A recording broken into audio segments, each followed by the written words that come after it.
Hello tout le monde, comment ça va aujourd'hui? Petite vidéo traditionnelle, même si c'est la première de la chaîne, mais c'est traditionnel à cette période des sets. On va faire une petite tier list des leaders, en tout cas au moins essayer de déceler quels sont ceux qui ont du potentiel et ceux qui en ont pas. Sachant que j'ai vu déjà quelques listes de pas mal de leaders, donc du coup ça permet un peu de voir, j'ai testé quelques trucs.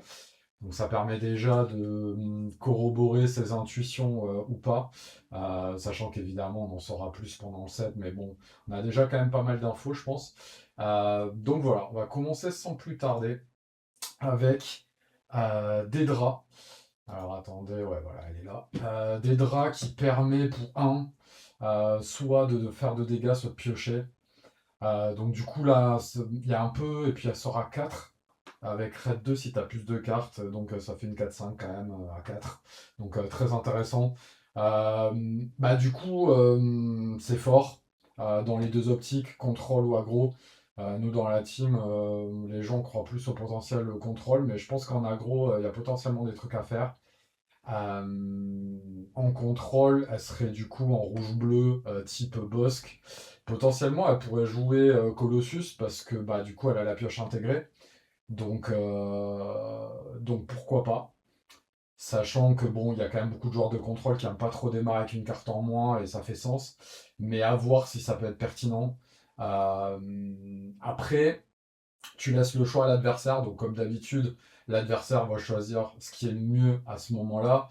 Sauf que, un, pour piocher une carte ou mettre de dégâts, dans tous les cas, ça peut être fort. Enfin, c'est fort, en fait. La value en tant que telle, elle est forte. Donc, moi, je pense que c'est un leader méta. Et en plus, son leader déploy est fort aussi dans le sens où contrôle a une option pour contrôler le grand à ressource 4.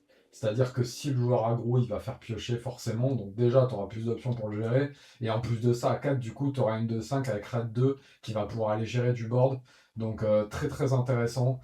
Très prometteur à voir bah, du coup dans une méta un peu value tone qu'on avait au 7-5. Est-ce que Control va réussir à sortir du lot?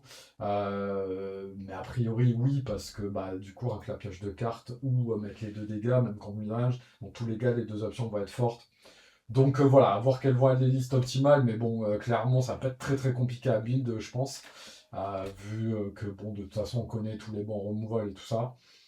Voilà, ça m'a l'air fort et prometteur. Donc on va mettre ça. Alors j'ai beaucoup zoomé là du coup. Hop, on va dézoomer un peu. On va mettre ça en rang A. A+, je dirais. Je la mets pas en S parce que bah, c'est un peu trop prématuré de le mettre en S, je pense. En soi, c'est pas non plus ultra impressionnant. Mais c'est sûr, c'est un bon A+, ça sera méta. Après, est-ce qu'elle va récupérer la place des autres leaders? Sachant que le truc aussi, c'est que ça serait plutôt un leader hard control, comme Bossk l'a été en son temps. Et on a vu Bossk complètement disparaître. Donc voilà, c'est un peu pour ça aussi que je le mets en A. Parce que c'est quand même pas totalement sûr, mais le leader est fort.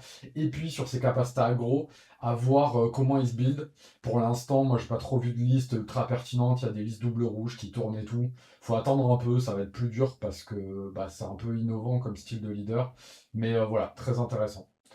Ensuite, on a Modma. Alors, je vous la mets en grand. Donc, elle permet d'ignorer les pénalties officielles. Pas très excitant en soi. Et c'est une 3-7 à 5 qui donne plus 1 en défense aux officiels. Bon, sur le papier, c'est pas du tout excitant. Il n'empêche qu'il y a un énorme pool d'officiels sur ce set. Et qu'il y a un officiel qu'on a un peu tous oublié, qui est Palpa double jaune du set 3, si je dis pas de bêtises, qui joue en synergie avec les tokens, et on a énormément de tokens spy, avec beaucoup de payoff intéressants sur ce set.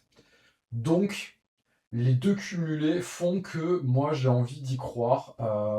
En plus, elle a des stats premium à 3-7 à 5. Il y a Thor qui a balancé une liste préliminaire que moi je trouve plutôt prometteuse. Euh, Voilà. Moi, je trouve ça cool. Version un peu Unity of Purpose à la Rex. Pourquoi pas? Pourquoi pas en double vert avec les droïdes, avec la base de droïdes, la A24. Pourquoi pas, il y a peut-être d'autres options aussi. En tout cas, 3-7 à 5, c'est les stats premium dans le leader. Donc ça, c'est cool. Plus 100, ça peut être occasionnellement cool dans le cas de Sentinelle, ce genre de choses. Après, oui, c'est pas très excitant comme ça, comme leader, mais ça peut donner un archétype plutôt fort. Moi, je pense que c'est au moins tier 2, très clairement, mais il peut y avoir un archétype en tier 1 potentiel, je pense. Donc, je la mets en B+. Voilà. Ensuite, Général Pride, si je dis pas de bêtises. Ouais, Price. Pas Pride. Pas grand chose à dire, je trouve ça complètement nul. Ready un token d'unit pour 1, c'est nul à chier. Et de l'autre côté, 4-6 pour 6, stade de merde, en attaque, create spy token, ok, voilà. C'est. Enfin, c'est nul. Pour moi, c'est injouable, c'est D-, complètement injouable. Ensuite, on passe à Cassian. Bon, pas mal de choses à dire à Cassian. Donc, il a un pouvoir unique qui est que une unité qui a attaqué la base, elle est invincible. Enfin, elle peut pas être attaquée, elle est pas invincible, elle est sensible au sort, mais elle peut pas être attaquée. Et de l'autre côté, on continue sur cette thématique-là. Quant à l'initiative, Cassian, par contre, là, il est totalement invincible. Et c'est une 6-2 à 6 avec Overwhelm. Pas mal de choses à dire. En fait, je suis complètement entre deux sur le leader, dans le sens où je trouve ça complètement stupide comme design. C'est-à-dire que quand tu as l'initiative sur un deck mid-range, bah, il pourra jamais interagir avec toi. Donc, ok. Quand t'as pas l'initiative, bah du coup, la capacité est quand même beaucoup moins utile. Parce que bah du coup, l'adversaire va pouvoir aller te trade avant que tu tapes la base, donc du coup, il pourra te trade avant que tu tapes la base. Donc très étrange. Ça a quand même des usages très très forts au-delà de ça, qui sont Poe et Wrecker en initial, parce que bah, avec Poe tu peux défausser pour mettre 2 à la base, donc du coup il devient insensible après son initial, donc du coup bah, c'est soit un sort, mais il peut pas être traîné par le board adverse, donc ça peut être vraiment très fort. Et Wrecker exactement pareil, vu qu'il a Overwhelm, il peut pas être traîné par le board adverse, et tu peux avoir la même chose avec les tout et toutes les unités Overwhelm qui peuvent taper la base en direct.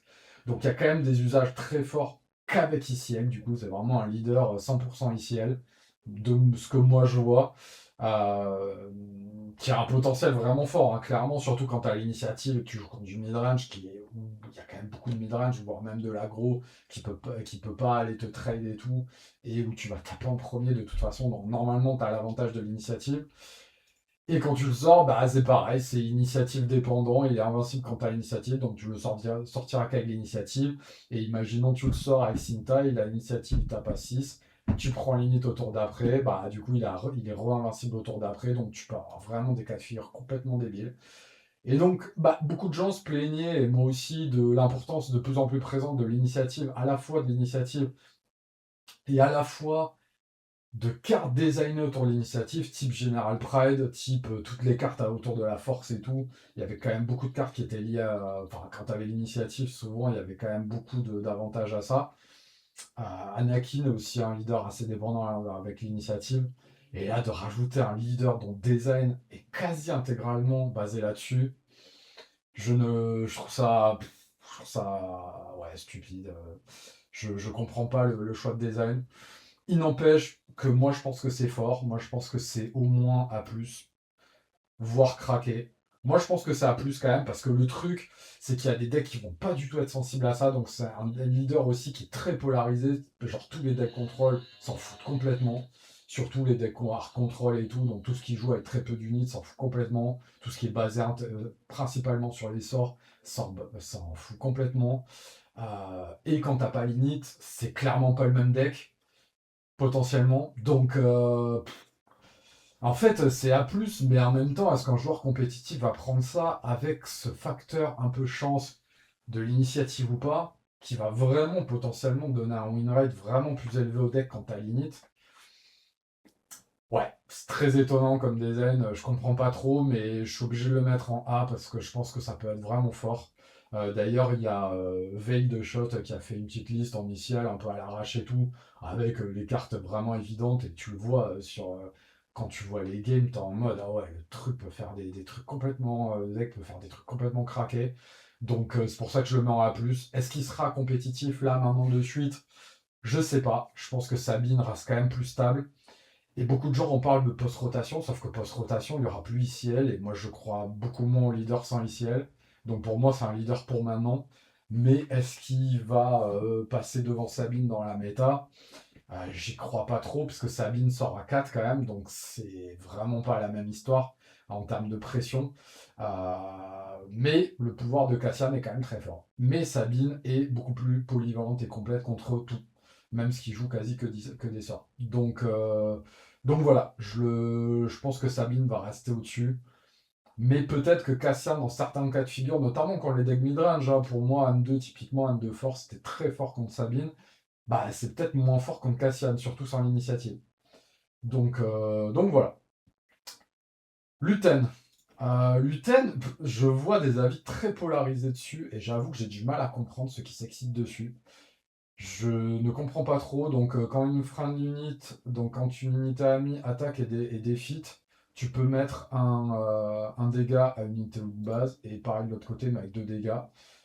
Je trouve ça vraiment pas ouf parce qu'en fait, pour moi, Star Wars, c'est un jeu de value. Et le but, c'est de value l'adversaire. Et donc, de tuer des unités sans mourir. Même si ton unit a des effets undefeated type K2, bah tu préfères quand même qu'elle reste sur le board et que l'adversaire soit obligé d'aller trade et de perdre des plumes dedans et en plus de déclencher ton undefeated. Donc pour moi, le Luten, c'est complètement nul. Ça, en fait, c'est un deck anti-value. Donc je vois pas dans la façon dont Star Wars fonctionne, je ne vois pas comment ça peut être fort. Je suis peut-être passé à côté d'un truc, mais je vois pas comment. Je trouve ça mauvais. Et en plus de ça, stade de merde quand il sort de 7. Donc voilà. Après, son pouvoir est mieux parce que du coup, tu mets 2 dégâts. Donc tu peux quand même peut-être potentiellement faire des trucs un peu plus forts avec ça. Il n'y a pas beaucoup de synergie. Il y a une unique, là, une 3-3 qui, quand elle attaque, tu peux la cramer pour mettre 3 dégâts à la base. Mais ça aussi, ça fait pas de value. C'est sous-staté. J'y crois pas du tout. Moi, je vais être très dur avec ce leader. Pour moi, c'est. Allez, C- parce que c'est pas au niveau de Price, mais c'est un vrai C-. Je trouve ça vraiment pas bon. D'ailleurs, on voit pas grand monde qui build, hein. Il y a beaucoup de gens qui sont excités dessus, bah, parce que le perso est bien aussi. C'est le perso de la série, donc forcément. Mais vraiment, ça aurait été un perso random, je pense que personne n'aurait rien dit dessus, hein. Slime War, bah, là pareil, je sais pas quoi dire, je trouve ça complètement nul. Alors, en leader, c'est complètement nul. 4 armor exhaustive unit in play, c'est insane, hein.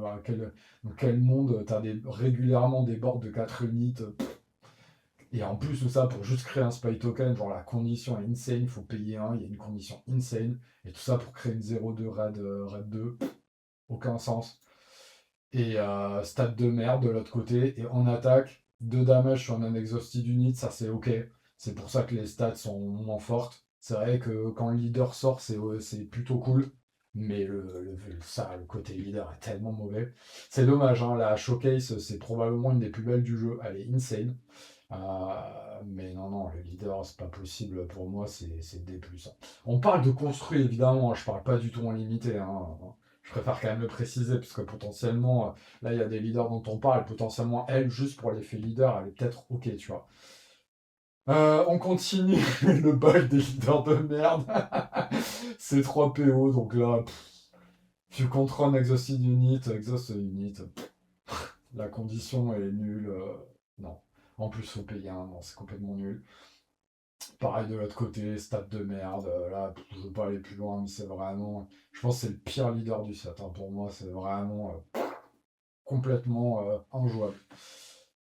Ensuite, Padmé. Bon, là, on revient sur les leaders intéressants. Alors, moi, Padmé, j'avais pré-shot que dans la méta pré-ban Force Row, donc c'était à cette époque-là qu'elle avait été révélée. Moi, j'avais pré-shot que j'allais aller dessus. Ça me semblait extrêmement fort pour 2 raisons. Déjà, Force Row. Ping plus Force Row plus Tarkington, ça ne peut donner qu'un bon deck. Et il y avait Queenland à l'époque. Donc est-ce que ça aurait été plus fort que Queenland? À cette époque-là, on ne savait pas. Mais elle a énormément de support. J'ai sorti la petite liste de rebelles ressources. En fait, ce qui m'a donné la puce à l'oreille aussi, que le leader a été très poussé, c'est qu'elle a eu beaucoup de support. Bail Organa, c'est pour elle. Cette unit, c'est pour elle. Cet event, c'est pour elle. Anakin, une 3-4 Red 2. Je sais pas si vous vous rendez compte, hein. C'est une 5-4 en fait en attaque, hein. Pour 3 Hidden Force. C'était insane, notamment avec Force Row complètement insane. Donc tu sentais que le leader était très poussé pour ces 3 cartes, plus le ping, plus Tarkington, plus le ping. Donc moi j'y croyais pas mal. Donc oui, ce que j'ai pas dit, on va y revenir. Donc c'est avec la mécanique de reveal ou aussi la discard, ça marche aussi avec la discard. Tu peux ping. Et de l'autre côté, pareil. Alors le petit inconvénient, c'est que du coup elle sort à 6. Enfin le petit inconvénient, le gros inconvénient, c'est qu'elle sort à 6. Ils ont voulu la différencier forcément de Queen Anne, hein, parce qu'il aurait mis 3-7 à 6, ça aurait été vraiment trop proche. Elle a un HP de plus, ce qui est quand même vraiment significatif. Mais c'est vrai que 6, c'est quand même moins bien, on va pas se le cacher. Surtout que maintenant qu'il n'y a plus Force Row, fondamentalement, ces leaders-là deviennent plus aggro. Ils ont besoin d'être plus agressifs parce qu'ils contrôlent moins la main adverse. Euh, donc moi j'y crois bien, je trouve que cette liste pour le coup ça là je l'ai un peu testé. Je joue pas trop pour l'instant parce que je me repose un peu et j'attends tranquillement le début du set. Ce set est assez intense, mais celui-là cette liste je l'ai quand même plutôt testé. Très bon feeling. Alors évidemment, c'est une liste préliminaire, hein. Je pense par exemple qu'Ashoka. En fait, le ban de Forceron a entraîné un autre truc qui est un peu relou, parce que moi c'était une méca que j'adorais, c'est la discard. C'est que la discard, elle devient quasi irrelevante. Je sais pas si vous l'avez vu, par exemple, Pillage, qui était quand même une carte assez forte, une fois le ban Forceron, on la voit plus du tout. Ashoka, pareil, ça devient une carte presque lambda sans Force Row. Donc on voit plus de Force Row, plus de pillage, plus d'Ashoka, plus de pillage. Il y a le vaisseau Luten qui va probablement jouer, puisque lui, c'est un pillage sur patte qui a une unité sur le board, donc c'est quand même vraiment fort potentiellement. Mais Ashoka, malheureusement, le problème c'est qu'aujourd'hui, il discarde une seule carte, surtout qu'en plus de l'autre côté, la pioche a vraiment monté, la value, les plots, les smuggles, enfin, vous voyez, au final, soit la pioche directe ou la pioche différée, elle a vraiment monté, donc ouais, la discard, elle a de moins en moins de value dans le jeu, très clairement. Parce qu'en plus, il y a de plus en plus de value, donc autant jouer la value, hein. Donc je pense que Kira, c'est vraiment plus pertinent en deck, mais bon, voilà. Pas mal de trucs, mais en tout cas, il y a une base qui est intéressante pour moi. La base, c'est 3 drop 2 là, vraiment très fort, parce que R2, ça permet de discard et donc de lancer le ping. Ça, tu lances le ping. Ça, tu ping et tu crées un spy token. Ça, tu crées 2 spy tokens, tu ping. Voilà, beaucoup de support en early. Et c'est des decks qui ont vraiment besoin d'un early explosif pour prendre l'avantage et te mettre la tête sous l'eau et que derrière tu puisses pas revenir. Mérine, très intéressante aussi, parce que pareil, elle discard, hein, donc du coup elle peut faire 3 dégâts au lieu de 2 avec sa discard et le ping. Donc voilà, plein de trucs intéressants. Pour l'instant, il n'y a pas trop de late dans le deck, à voir. À voir. C'est préliminaire, hein, c'est quand même un leader qui a une façon de jouer, même si c'est proche de Queenland, qui est quand même assez différente. Puis la méta a beaucoup évolué entre temps, Queenland a disparu. Donc voilà, il y a des choses à revoir. Il y aurait eu Force Row, très honnêtement, le deck, moi je l'avais quasi fait, c'était vraiment facile. Là, c'est plus dur, clairement, à faire, mais moi j'y crois. Donc, moi je la mets en A, je la mets même au-dessus des draps. Alors, peut-être entre les deux, ça va jouer, mais voilà. Sabé, leader intéressant, on a tous été excités à son deploy, à son reveal, je veux dire. Quand une unité attaque la base, tu regardes les 2 cartes du deck adverse, du dessus du deck adverse, t'en discardes une. Sachant que tu es obligé de le faire. Donc ça, c'est un inconvénient, parce que si tu vois 2 cartes de merde, tu es obligé d'en virer une des deux, et donc tu lui montres ses bonnes cartes. Et du côté leader, elle a une basine intégrée. Et elle a quand même un petit défaut, c'est que c'est une 3-6 raid 1. Ils lui ont pas mis 4-6. Donc ils considèrent que c'est très fort, pour pas lui mettre les stats normales. Ça me dérange un peu. En fait, le leader est intéressant. Très clairement, tu as envie de le jouer. D'ailleurs, beaucoup de gens ont déjà fait des decks, notamment des listes double jaune. Moi, il y a plusieurs choses qui me dérangent avec le leader quand même. C'est déjà la valeur côté leader. La valeur côté leader, c'est très dur à évaluer. C'est quand même un jeu Star Wars de contrôle de board et de value. Et ça, c'est pas vraiment ça. En fait, potentiellement, tu peux complètement ruiner les tours adverses, mais potentiellement, d'un, pas du tout. De deux, l'adversaire pioche quand même 2 cartes, donc même si tu lui vires une bonne carte, il peut quand même en repiocher une autre derrière bien. Tu peux lui virer une mauvaise carte pour qu'il en pioche une bien. Tu peux voir deux cartes et en lui enviant une des deux, il aura quand même un bon tour au tour d'après. Donc, effectivement, tu as de l'info et potentiellement tu peux disrupt le deck, mais déjà, donc pas tout le temps. En fait, pour un deck complet, le problème c'est qu'il faut la consistance. Et ça, bah, c'est pas spécialement consistant. Ça peut être très bien, mais c'est dur de placer une réelle valeur sur un effet comme ça, en fait. Et de l'autre côté, l'effet Basile, bon, celui-là, on le connaît. Donc celui-là, en mid-game, c'est très fort. En fait, au moment où le leader sort, la valeur de Basile est vraiment très forte parce que du coup, l'adversaire, il a forcément gardé des cartes clés de mid-end-game. Donc forcément, tu vas le faire chier. Même si tu lui défausses en Luc et qu'il repioche en Luc, dans tous les cas, il y a un Luc de moins à gérer. Donc c'est forcément fort. Donc moi, je trouve que le côté leader est fort. Le côté déploy est fort. Le côté leader, j'en sais rien en fait. Et le leader est quand même un peu sous-staté. On peut quand même pas nier que c'est pas une vraie 4-6. Donc elle est quand même plus facile à enlever, à virer. Donc moi je la mets en B. Je pense que tous les gens déjà en S, c'est délirant. Vraiment, c'est pas du tout un leader S. On peut pas du tout affirmer que c'est un leader S. Un leader A, ça se discute. Mais pour moi, on peut pas le savoir maintenant. C'est impossible parce que ce genre d'effet, on l'a pas eu jusqu'à maintenant. Et il y a beaucoup de gens, du coup, qui le comparent avec un leader à Magic qui permettait de faire la même chose. Mais sauf qu'à Magic, d'un, tu pioches qu'une carte par tour. Et de deux, il y a des manas dans ton deck. Donc, donc potentiellement, tu peux complètement pourrir la draw adverse. Ce qui n'est pas du tout le cas là. On n'est vraiment pas dans le même cas de situation. Et comme c'est un leader tempo, il faut qu'il prenne le lead dès le début. Et si sa capacité ne le permet pas de le prendre, bah du coup ton leader il sera nul en fait. Donc potentiellement ça peut être vraiment un leader qui dégringole en fait, vraiment. Donc moi je le mets en B+, parce que je suis sympa et parce que j'aime beaucoup la capacité et tout ça. Peut-être qu'il y a un monde où c'est A, il y a un monde. Ok, je veux bien l'entendre. Mais il y a quand même un monde plus probable où c'est en vrai du C. Et ça, je pense qu'il faut l'entendre. Je pense qu'on est plutôt à 60% du C et 40% du A que l'inverse. Et peut-être ça va rester en B.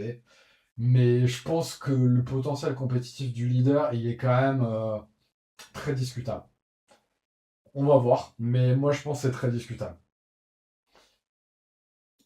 Et on le verra, en fait, c'est un truc qu'on verra quand il y aura des datas de tournois et tout, parce qu'on verra que le leader, entre la perception qu'on en a et les résultats réels qu'il fait, moi je pense que on va vite voir que les résultats vont permettre de, de mettre une value sur la capacité, qu'en fait c'est une capacité inconsistante qui donc du coup a une value inconsistante et qui donne du coup des résultats inconsistants sur un tournoi. Moi c'est ma sensation. Mais à voir, peut-être qu'il y a des trucs que j'ai pas vus. Alors pareil, tout le monde s'excite sur la légendaire Obi-Wan.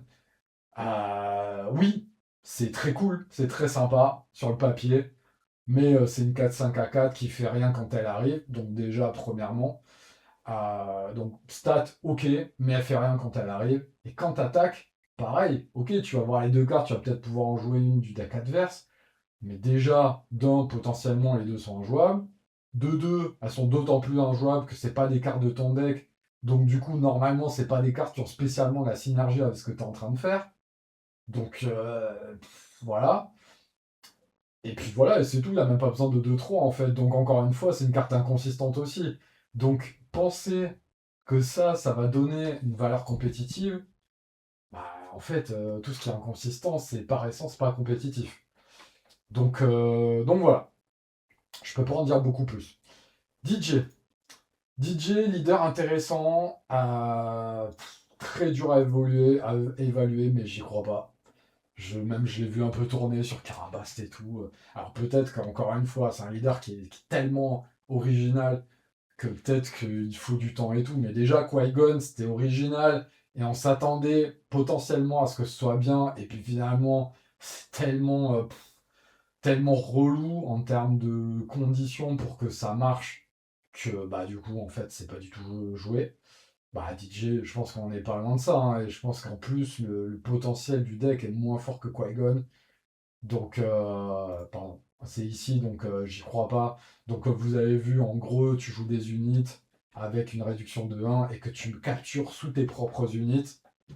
Et en fait, le truc, c'est que du coup, c'est bait l'adversaire à te tuer tes unités, ou toi-même à aller faire des trades positifs, et du coup révéler tes unités que du coup tu auras payé un moins. Mais bon, vous voyez le nombre d'étapes. Il y a un peu de support, il y a notamment le vaisseau Libertine, mais pareil, c'est long à mettre en place, c'est long. Et puis si c'est juste ça le seul support, en vrai, pour un deck complet, ça suffit pas du tout, quoi. Donc moi je vois ça comme un gimmick, je trouve que le leader a pas assez de support, il a moins de support que Padmé, vous imaginez, alors que le leader est beaucoup plus original. Donc moi je me dis, bon, ils font un truc un peu gimmick, mais ils ont pas mis le support qui allait avec. Donc j'y crois pas, pareil, le leader 4-6 à 6 c'est du foutage de gueule, je comprends pas la ligne de stats. Pour moi ça c'est une stat d'un leader complètement craqué, et c'est pas du tout le cas. Donc son effet, c'est Friendly Units qui sont rescued, Interplay Ready. Ouais, d'accord, encore une fois, pour que ça arrive de la bonne manière et tout, c'est beaucoup trop situationnel. J'ai remarqué aussi que c'était un deck qui crachait sa main de fou, donc qui se retrouve complètement en mid-game à plus avoir de cartes en main. Donc écoutez, peut-être que quelqu'un va réussir à le craquer, mais la proba est quand même vraiment très très faible et le support est vraiment très faible. Je le mets en C- parce que je suis gentil, mais je pense qu'honnêtement, c'est du D et borderline injouable, hein. Ensuite, Palpatine. Alors là, pareil, les avis sont assez polarisés là-dessus. Moi, sur le papier, quand je l'ai vu, je me suis dit, ok, cool, donc c'est un leader qui pioche, ok, parmi 5. C'est parmi 5 et c'est du plot. Donc il faut quand même beaucoup de plot dans son deck, hein. Ça, ok. Pourquoi pas, mais il faut quand même beaucoup de plot dans son deck. Et ensuite, quand il est déployé, donc déjà, bon, gros inconvénient, c'est un leader à 7. Donc là, on se dit, ok, il faut quand même un sacré effet, puisque regardez, même Yoda, avant qu'il soit vraiment jouable, il a fallu attendre le set de la force. Avant ça, c'était du tier 2, hein. Et pareil, il a fallu du temps même avant qu'il soit du tier 2. Donc, et il a un effet d'arrivée en jeu qui est ouf, et il a du restore 2 et des stats de malade. Donc voilà, et leader à 7, c'est quand même très compliqué dans le jeu. Donc là, c'est une 6-8, grosse stat. Ok, donc ça c'est cool.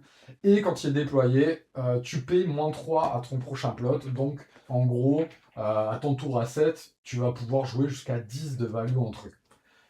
Sachant qu'en plus, avec le plot, tu fais tout en même temps que le déploy du leader. Donc c'est ça qui lui donne un effet instantané qui m'intéresse, qui est intéressant parce que même Yoda, quand il sort, son effet est ouf, mais souvent, c'est un effet que tu peux pas faire de suite parce que tu as besoin qu'il y ait un truc qui soit mort pour faire ton effet sur dessus du deck. Et souvent, tu te retrouves avec Yoda contre un deck qui t'agresse, machin, que t'es en retard, à le faire dans le vent.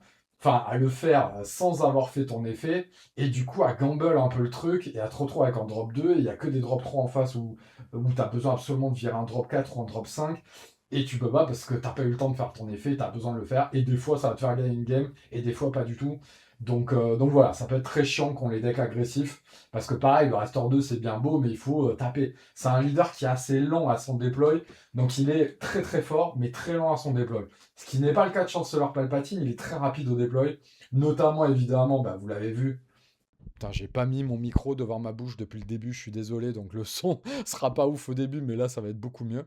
Euh, mais vous devrez avoir du son quand même. Mais je sais plus où j'en étais, ça m'a perturbé. Oui, il va avoir un leader deploy beaucoup plus rapide, ce qui peut potentiellement jouer vachement. Ah oui, donc voilà ce que je disais, notamment vous avez vu avec l'unité Palpatine, qui quand elle sort, elle balance 2 sentinelles. Il y a Slime Moore aussi qui donne moins de d'attaque si tu attaques la base et tout. Donc le leader a du support, on voit qu'ils ont pensé le design pour que le leader soit jouable. Donc ça met la puce à l'oreille. Après, Chien Yuki dans la team, il trouve ça complètement nul. Et Wu, par exemple, il le met dans les leaders qui ont l'air forts. Je crois qu'il le met avec Dedra. Non, il le met pas avec Dedra, il le met avec Padmé. Je sais plus. Il en met que 2. Ce que je trouve étonnant aussi d'ailleurs. Donc voilà, moi Palpatine, très honnêtement, par exemple avec des... Bah, il se joue avec vert, hein, très clairement. Je pense qu'il n'y a pas de débat. Vu le support en plot qui est en vert, notamment Chancellor Palpatine, je pense que ils l'ont pensé comme ça. Moi, avec DV notamment, c'est ça l'avantage aussi, c'est que du coup, il a la base à 33 HP. J'ai l'impression qu'en fait, il a tout le support dont il a besoin. Donc, je ne l'ai pas testé en tant que tel, et puis il va falloir reprendre un peu le temps pour le build, parce qu'il va falloir trouver l'équilibre et tout. Mais entre la value qu'il apporte via tous les plots, parce que du coup, bah, c'est de la value, c'est des cartes que tu joues pas de ta main, donc c'est de la pioche différée, on va appeler ça comme le smuggle. Donc c'est une méca vraiment forte. Et puis jouer de 10 à ton tour à 7, ça peut quand même donner des trucs vraiment, vraiment forts quand même, hein. Le déploy, ça déconne pas, hein. Tu peux flouder un board vraiment violent. Faut voir comment ça tient contre les decks agressifs et surtout les decks spatiales, hein. C'est pour moi la principale crainte que j'ai vis-à-vis de ce leader, c'est les decks spatiaux, à gros spatiaux. Donc voilà, mais honnêtement, moi j'y crois. Donc Shiin Yuki m'avait un peu déchauffé, mais je vais rester sur mon instinct initial et je vais le mettre en A. Un moins pour l'instant, mais c'est potentiellement, il peut monter en plus, à middle, on va dire. Tiens, je vais le mettre même au-dessus de Cassian. Non, quand même pas, faut pas déconner, Cassian, je suis un peu plus sûr. Non, on va le mettre en A. Cassian et lui, c'est du A. Ensuite, Jabba the Hutt. On était où? Alors, Jabba, c'est chiant parce que bah, il a un peu le syndrome du leader à moitié pas supporté en fait. Qui potentiellement pourrait être bien, mais qui a pas de support. Et il a qu'une seule carte dans le set, moi, que j'ai vu qu'il supportait. Alors, du coup, son effet leader, c'est un Mace Windu un peu à l'envers. Quand tu as une unité endommagée, tu peux payer un pour endommager une unité et puis tu peux faire plus. Voilà. Par contre, son effet leader, et là on se différencie de Mace Windu, 2-8 pour 5, donc stat quand même très propre, c'est pas 3-7, c'est 2-8. Ça peut potentiellement être tout aussi fort parce que bah déjà, vu le pouvoir qu'on va avoir, il a besoin de survivabilité, et puis ça va être très dur à one-shot quand même, hein. Autant tu peux one-shot des trucs à 7 avec avec le ping plus Plo Koon chez Queenland, mais là à 8, t'as rien hein, qui peut tuer ça d'un coup. Et puis en plus de ça, ça a une capacité qui est très forte. En fait, en gros, on va le résumer à si tu balances une unité qui est en bouche et qu'elle survit, bah tu peux mettre le même nombre de dégâts qu'elle a pris. Donc en gros, avec Forlom, par exemple, t'embouches une 3-4, tu prends 3, donc t'as tué la 3-4, ton embouche a pris 3, et grâce au pouvoir de Jabba, tu vas pouvoir mettre 3 à autre chose. Sachant que ça peut être en space aussi. Donc vraiment, avec de l'embouche, c'est très très fort, je trouve, comme pouvoir. Mais malheureusement, le côté leader a l'air vraiment très situationnel, très compliqué à utiliser. Mais t'as un déploy de ouf. Moi, je trouve le déploy est vraiment fort. Quand tu builds autour, en plus de ça, de 8, encore une fois, je pense que c'est des premium stats à 5 et tout. Donc un leader qui sort à 5, c'est vraiment bien. C'est dur là. C'est vraiment dur. Moi, je pense que c'est du B. Je sais qu'il y a pas beaucoup de plein de gens qui seront pas d'accord avec ça. Moi, je pense que c'est du B. Je pense qu'il y a un monde où il y a un deck compétitif de ça qui émerge. Mais je pense que ça va prendre du temps à trouver. Mais il y a un monde. Il y a un monde où ça s'effondre et c'est du C. Mais en fait, le leader deploy est tellement fort que j'ai du mal à voir ça en dessous. Mais c'est possible que ce soit du C. Très honnêtement, c'est fort possible. Mais là, c'est un peu. J'ai envie d'y croire. Ensuite, Nala C. Elle est où? Non, Lamasu, c'est pas. C'est l'autre. Qui te permet de payer les upgrades en 2 moins. Et quand elle sort, donc stat pas du tout premium à 3, 7 à 6. Pourquoi? Pourquoi pas à 5? C'est si fort que ça. Et quand elle complète une attaque, tu peux payer une upgrade de la discard. Donc ça, c'est plutôt cool pour un 2 moins. Bon, ok. J'aime pas. Le côté leader est pas assez fort. Il aurait mis à 5, ok. À 6, non. Euh, et un upgrade à un 2 moins, ouais, ok. En plus, tu mets un dégât. C'est ok. Je vois pas dans quel monde ça devient compétitif, un truc comme ça. Ça me donne pas du tout envie de le build. En plus, avoir des archétypes vraiment basés que sur les upgrades, c'est dangereux dans le jeu. Il y a quand même beaucoup d'anti-upgrades qui traînent. Même s'il n'y en a pas beaucoup qui traînent, bah, ça reste quand même un archétype assez dangereux parce qu'il faut pas avoir de removal en face ou de wheeler ou tout ça. Donc, non, moi ça j'aime pas trop. Je vais pas mettre ça en C parce que c'est pas non plus complètement naze. Je vais mettre même ça au-dessus de Luten. C'est du C+, pour moi, mais voilà. Ça sera pas tier 1. Ça sera pas très compétitif. Leia Organa. Qu'est-ce que j'aime pas ça? Bah, côté leader, je trouve pas ça très intéressant. Tu révèles des cartes pour donner de l'XP. qui ne partagent pas le même aspect que la disclose. Donc c'est vraiment, on te rajoute de la circonstancialité sur ça. Ouais, ok. Je suis pas fan. Je suis pas fan. C'est pas infâme, mais je suis pas vraiment fan de ce côté très circonstanciel pour donner de l'XP. Après, on a vu que donner de l'XP c'était cool dans le jeu avec Rey et Tarkin. Mais là, c'est quand même moins fort qu'avec Tarkin et moins fort qu'avec Rey aussi. Donc, pas ultra fan. Après, peut-être qu'il y a des types d'archétypes où c'est ok, mais le problème, c'est le côté leader. 4, 7 à 6, c'est nul. Faut vraiment avoir un power leader insane pour avoir une 4, 7 à 6. Et t'as la même chose de l'autre côté. En fait, le leader m'excite tellement pas que peut-être je suis pas totalement objectif. Je vais la mettre en C. Voilà. Ça m'excite pas du tout. Je vois pas quel potentiel compétitif ça a réellement. Voilà. Ensuite, Satine. Alors là, côté leader, parlons du bon côté, tu peux healer 2 dégâts et prendre 2 dégâts sur ta base. Healer 2 dégâts, c'est beaucoup quand même, hein. Autant Obi-Wan 1, c'est ok. Là, tu peux vraiment esquiver Tarkinton à fond. C'est quand même vraiment beaucoup sur un Chirrut et tout, ça peut être vraiment infâme. Cette capacité de survivabilité, je pense qu'il faut pas la sous-estimer, c'est quand même vraiment fort. Par contre, de l'autre côté, c'est la douche froide, hein. C'est pour 5 une 0,8, Restore 4, mais zéro d'attaque. Non, mais zéro d'attaque, je sais pas si vous vous rendez compte à quel point c'est insane. En fait, oui, ok, l'adversaire va passer deux, trois actions à te gérer ton leader, mais t'as un leader qui a zéro value. Donc en fait, ça collerait avec un leader qui veut gagner du temps pour gagner en late game, mais en héroïsme, dans quel monde ça existe?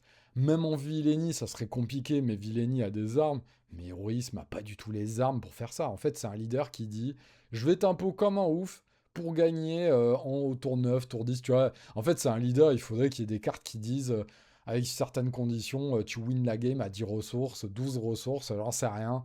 Il faudrait créer une inévitabilité. Donc, t'as la petite légendaire Satine qui bosse, qui joue sur merde, comment on appelle ça, sur le 1000. Donc, clairement, pour moi, ce leader est pensé pour le 1000, parce qu'en plus, vu ses stats et tout, je crois que l'autre Satine, elle sort à 4. Donc, du coup, boum, tu l'inclines, tu 1000 4 cartes. Il n'y a que ça qui peut marcher avec ce leader. Il n'y a aucun autre monde où ça peut marcher. Bon, contre aggro, ça peut marcher aussi de tempo, de restore 4, ok. Mais contre contrôle et les decks midrange, il n'y a que le 1000 qui peut marcher. Mais comme c'est une strat qui a jamais marché jusqu'à maintenant, je vois pas pourquoi Satine la ferait mieux marcher. Donc non, pour moi, c'est beaucoup trop lent, c'est trash tier. Euh, Il y a des gens qui l'ont mis en A, je trouve ça surréaliste. Euh, c'est pas du mépris, hein, mais vraiment, je trouve ça surréaliste. Je sais pas dans quel monde vous voyez que ça c'est A. Beaucoup de gens. En fait, il y a des gens qui l'ont mis en A et des gens qui l'ont mis en trash tier. T'as personne qui l'a mis au milieu. Moi, je fais partie de ceux qui pensent que c'est pas trash tier, mais c'est du C. C'est du C. Je vois pas comment c'est jouable en fait. Je vois pas. Ouais, contre aggro, ok, tu vas mettre full sentinelle, faire des restore 4, l'adversaire va. Mais même, en fait, ce que vous rendez pas. Enfin, ce qu'on se rend pas compte, c'est vraiment zéro à quel point c'est de la merde en fait. Zéro d'attaque, c'est horrible. Parce que même contre un deck aggro, tu vas te prendre un pot gratos ici, un vrai cœur gratos ici. C'est trop infâme. Au tour d'après, tu prends un vrai cœur. Tu prends 3 dans ta base, t'as pas de leader, ton leader a mis zéro dégâts en retour, donc ton pot il est 7-6 sur le board, comment tu gères ça? Enfin, c'est vraiment. En fait, des leaders qui ont zéro d'attaque, ça crée tellement peu de value que. Non, c'est vraiment trop problématique. Et ils ont sorti une showcase absolument immonde, donc ça veut dire que même les créateurs n'y croient pas du tout. Donc voilà. Ensuite, Colonel Yularen. Bah, on a 3 leaders intéressants là pour finir. Bon, intéressant, Yularen, c'est Leia en gros. Leia, mais avec une condition différente, c'est pas du rebelle, c'est qu'il faut que la deuxième unité coûte moins. Ok. Et après, tu as des stats premium à 5, c'est une 4-6. Stat premium, stat bosque, c'est 3-7 ou 4-6. Pour un deck aggro, 4-6, c'est mieux du coup. Tu peux, quand cette unité attaque, un peu comme Leia, tu peux attaquer avec une unité qui coûte 4 ou moins. En fait, C'est pas du tout un leader qui m'excite, mais il a des bonnes stats. Il fait de l'action économie pour un leader agro, c'est toujours bien. Moi, ce qui me fait un peu douter, c'est que Leia a complètement disparu de la méta avec un leader assez similaire et des stats un peu moins bien parce que c'était une 3-6 Radan. Donc c'est vrai que les stats là sont un peu mieux. Mais je vois pas pourquoi un leader qui a autant disparu de la méta et genre vraiment vraiment disparu. Du coup, je vois pas pourquoi un colonel Yularen serait top méta aujourd'hui en fait avec une capacité relativement équivalente, même si c'est côté Villeni. Et peut-être que Villeni a de meilleurs arguments pour ça. Mais j'ai quand même du mal à voir comment ça peut être top tier méta. Donc voilà. Bah, moi, c'est pas du tout un leader qui m'excite à jouer, mais je vais le mettre en B. Ça reste un leader, ok. Mais voilà. Je vois pas pourquoi il serait en A. Et peut-être que c'est même très généreux de le mettre là. Je vais le mettre derrière Mon Mothma d'ailleurs. C'est peut-être même très généreux de le mettre là. Mais en fait, sur le papier, et si on oublie qu'il y a Léa et qu'on regarde que les stats, ça a l'air ok, mais, mais je pense que très honnêtement, ça sera pas compétitif. Je vais quand même le mettre en B, mais voilà. Ensuite, leader intéressant pour le coup, alors Dryden. Dryden, je pense, c'est le leader le plus intéressant du set, dans le sens où c'est peut-être A+, ou c'est peut-être en fait C. Il a une capacité complètement unique de pouvoir balancer, il a une capacité intégrée de faire de l'embouche sur des unités à 5 ou moins en discardant une unité à 6 ou plus. C'est quand même très fort. C'est quand même très, très fort. Et de l'autre côté, c'est encore plus fort, mais avec un leader sous-staté qui sort à 7. Mais du coup, tu peux discarder n'importe quelle carte et emboucher n'importe quoi. C'est insane. Les gars, c'est insane. Alors, on voit beaucoup de decks fleurir de ça en double vert et en bleu. C'est insane pour deux raisons. Bah déjà, en bouche, vous savez, c'est le meilleur effet du jeu. Et le deuxième truc insane avec ça, c'est que tu peux discard des cartes héroïsme fortes, des genres des Luke, des Yoda, pour avoir ton Anakin -6/-6. Et en plus de ça, tu peux balancer des cartes pour après faire Pulp Return avec. Donc jouer tes cartes fortes Villainy à 6. Et en plus de ça, tes héroïsmes que tu as balancés, tu vas les jouer au même prix, en fait. Parce que du coup, tu as une réduction sur Palpa Return qui fait que ton Luke, en fait, tu vas le jouer à 7 de la même manière que si tu étais en héroïsme. Donc ça lance quand même vraiment des powerplays assez insane du jeu. Mais le truc, c'est qu'en même temps, c'est un leader qui sort à 7. Et en plus de ça, tu vires beaucoup de cartes de ta main. Et dans un jeu où il y a beaucoup de value, on est beaucoup dans value turn à l'heure actuelle, c'est quand même un problème. Et en plus de ça, tu as ce truc de, tu as besoin d'avoir tes bonnes unités qui embouchent au bon moment et avoir tes unités à 6 pour les discards. Donc, en fait, c'est extrêmement fort, mais il y a beaucoup de conditions pour que ça marche bien. Du coup, il faut un peu patienter pour voir s'il y a une version stable autour de ça qui pop. Et puis surtout, c'est potentiellement une autre manière de le jouer. Typiquement, moi, je pense à un leader, il faut passer le T1 et on bouche après au T2. Donc, tu as économisé une carte, tu un bouche au T2, tu es déjà dans la value, lui, il joue une autre carte, et du coup, potentiellement, tu peux faire des trades positifs comme ça, jusqu'à arriver à ton leader et qui va clore la partie, parce que là, tu vas balancer des embouches insane, plus tes Palpa Return aussi qui vont créer de la value, plus ton Anakin. Donc, en gros, potentiellement, c'est un leader qui va temporiser. Un peu comme un Anakin, de manière assez différente d'un Anakin leader qui va être un leader soft control, mais sauf que là, basé sur l'embouche et qui va attendre jusqu'à ses powerplay à 6 et au-delà pour clore les games. Ça peut être extrêmement fort. Le truc, donc voilà, je pense qu'il faut un peu patienter et voir comment le leader se joue. Moi, je pense que c'est très fort. La peut-être petite réserve que j'ai là-dessus, c'est qu'on contrôle une capacité qui en bouge contre contrôle quand même vraiment beaucoup moins relevante. Donc là, si tu le joues en double vert, tu vas pouvoir créer de la value, mais si tu joues en bleu contre contrôle, je vois pas trop. Ça me fait un peu peur. Ça sera la réserve que je mettrai, c'est plus ça. Mais je pense qu'il y a moyen de trouver des versions qui marchent contre tout le reste. Et pareil aussi, ouais, contre contrôle et contre aggro, peut-être que contre aggro, le fait que ton leader sorte à 7, malgré le fait que tu les embouches dans tous les sens, aïe. Et puis, comment tu génères de la value sur les cartes et tout, comment tu pioches, voilà. J'ai vu beaucoup de decks jouer Pershing. Ouais, ok. Oui, si. Ça serait ton seul T1 possible en même temps. C'est soit tu joues Pershing, soit tu joues rien. Je pense avec ce leader à l'heure actuelle. Ou alors une carte qui fait piocher T1, mais il n'y a pas grand-chose.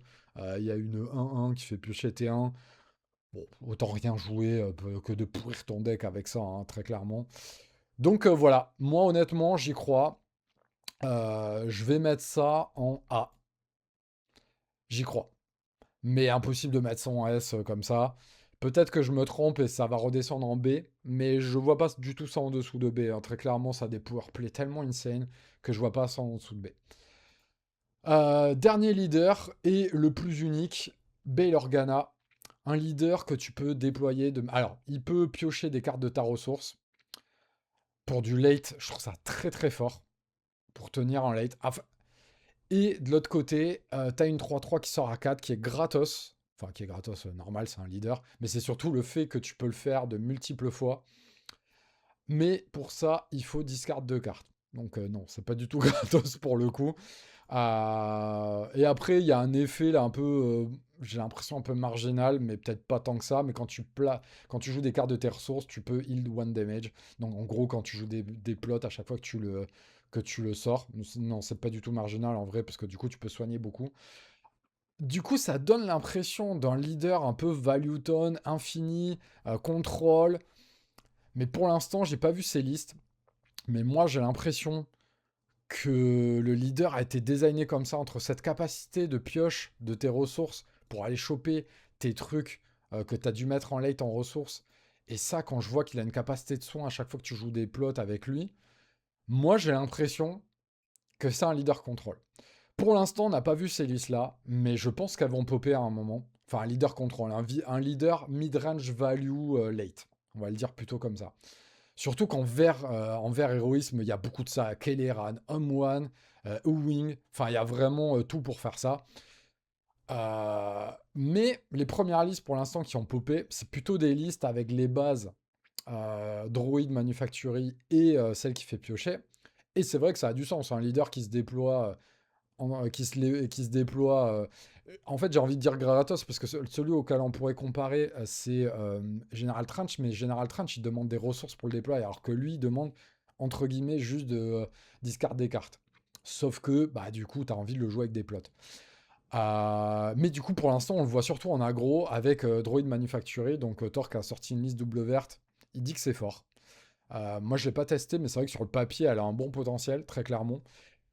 Donc, moi, très honnêtement, ce leader, je vais le mettre en A. À la fois pour ces listes-là qui commencent à popper, qui ont l'air prometteuses, et à la fois pour les listes qu'on n'a pas encore vues et qui, du coup, ont l'air d'être plus cohérentes avec les pouvoirs du leader, mais les listes aggro sont plus cohérentes avec les bases rares de l'autre set. Et c'est vrai que générer de la value comme ça à l'infini avec cette base, ça me paraît vraiment très fort. Peut-être qu'il y a une association des deux, mais bon, en tout cas, c'est sûr, il y a un build late qui existe et le leader a été conçu comme ça. Parce que par exemple, Thor qui dit que le pouvoir du leader, la de pioche, il l'utilise jamais avec son build, mais sauf que c'est sûr que c'est fort en value late, quoi. Donc, il y a forcément, les développeurs ont forcément pensé à des listes dans ce sens-là. Donc voilà, moi je trouve ça fort. Alors du coup, bah, finalement, pas mal de leaders potentiellement intéressants quand même là-dedans, hein. Alors, il n'y a pas de leader de manière évidente S. Potentiellement, s'il faut, tous ces leaders vont être 1.5 et derrière tous les leaders qu'on a déjà, ou rang 2, tier 2, derrière tous les leaders qu'on a déjà. Ça, c'est une possibilité. Mais il y en a quand même beaucoup qui sont intéressants. Mais aucun qui se démarque vraiment en mode ok, c'est sûr, c'est compétitif, c'est très fort, ça prend la place de ça et ça. Il n'y a pas. Mais quand même, 6 leaders avec un bon potentiel, c'était vraiment pas le cas au set d'avant. Honnêtement, au set d'avant, à part Talzin et Kylo Ren, on voyait pas grand chose. Et finalement, un peu Obi-Wan, mais après Tess, c'était quand même assez vite vu qu'il allait manquer un peu. Mais bon, voilà. En gros, c'était un peu les 3, 2 plus 1 leaders intéressants. Là, on en a quand même plus, on en a 6.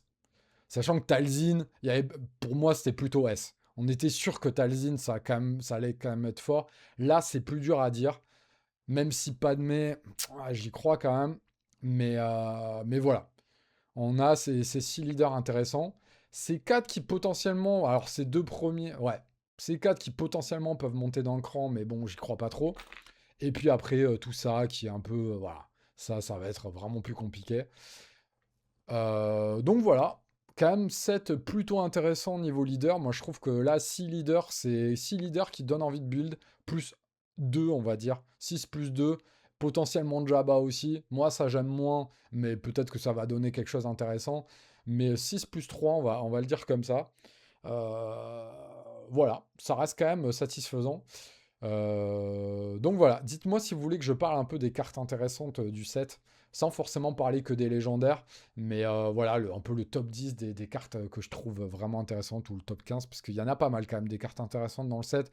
Attendez-vous quand même à un gros méta shakedown. Là, on est dans le flou total niveau méta, parce qu'il y a beaucoup de cartes, et plot, et une méca qui vraiment, comme Smuggle à l'époque, hein, ça va vraiment beaucoup changer la méta. Et il y a beaucoup de cartes avec des effets assez uniques. La carte qui tape les ressources, la carte en plot qui empêche de jouer des events pendant un tour et tout. Enfin, il y a beaucoup de trucs qui bougent la méta. Donc voilà, il va falloir un peu patienter, laisser mariner tout ça parce que les évidences, ça ne va pas être de suite, hein. Très clairement, c'est plus dur à build là pour le coup, moi, ce qui arrive, que ce qu'il y avait en cette force. Parce qu'en cette force, typiquement, ma liste Anakin, j'ai commencé à la percevoir assez rapidement parce qu'on voyait très vite ce qui était fort avec force, même si après ça s'affine. Là, je trouve que c'est un peu plus dur quand même. Par exemple, le chancellor Palpatine et tout, voilà. Dryden, Bail Organa, quand même des leaders plus durs à build et des cartes qui ont une incidence sur la méta qui sont vraiment puissantes, mais avec des effets qu'on a assez peu vus. Donc voilà. Je vous fais des gros bisous. Merci de suivre la chaîne. Abonnez-vous comme d'hab. À bientôt. Ciao.